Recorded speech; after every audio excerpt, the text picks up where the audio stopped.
So let's talk about political culture.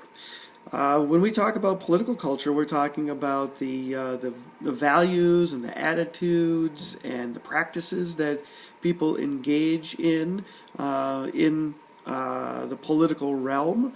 So we're really talking about what we value and believe in as a society. When we look at political culture, we're talking about what we actually end up doing. And where does that come from? Well, it comes from our history, of course, right?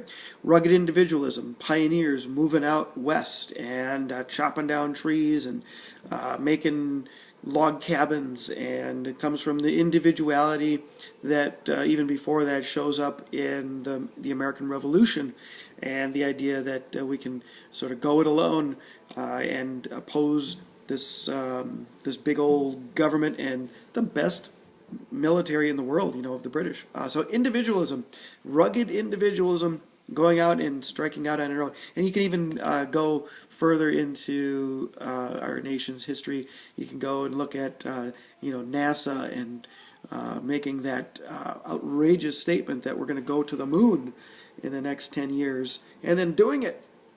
So individualism, we believe in the individual and the ability of the individual to simply get things done. Pull yourself up by your bootstraps, and Horatio Alger and stuff like that.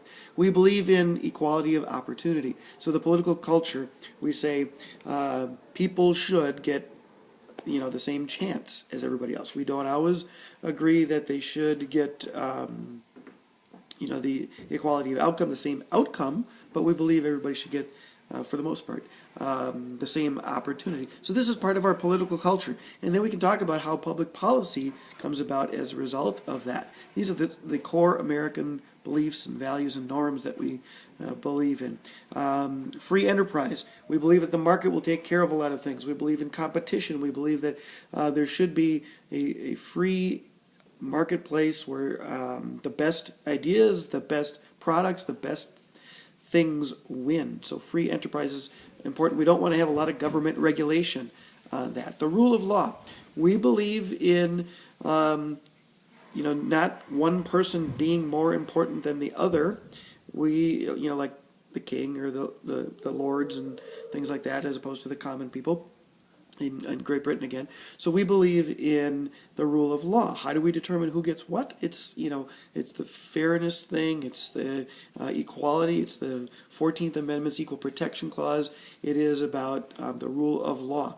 Everybody is treated, according to what the law says, and everybody has to follow it. The president doesn't get to break the law. Although we could have a discussion about that. The members of Congress don't get to do their own thing. People who are rich or poor don't have the law applied differently. These are the things we believe in. Now, again, where this shows up in public policy debates, well, that's a little bit different, and we can have a conversation about that. And because of where we come from, right, we have a strong distrust of a strong centralized government because of the British, and we got rid of them and all that kind of stuff. We believe in limited government. We don't want a lot of government. We want the least amount of government that is possible. And so this makes up our political culture. And we can talk about the values and beliefs that we have. There's probably some other ones. We think about this in terms of how we are different than other countries, right? We would say like maybe Germans, they come from the same area, or in Israel they have the same religion.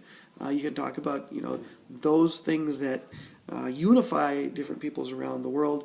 In the United States, it is our political culture that is the unifying force.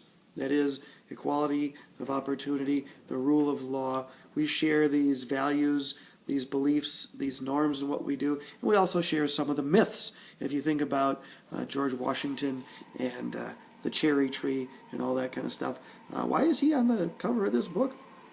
Well, because we believe that he is the best. But could we actually say why he's the best? So that mythology, surrounding George Washington, Thomas Jefferson, the framers of the Constitution, and people later in our history as well, those myths are part of who we are as a people too. So let's talk about culture.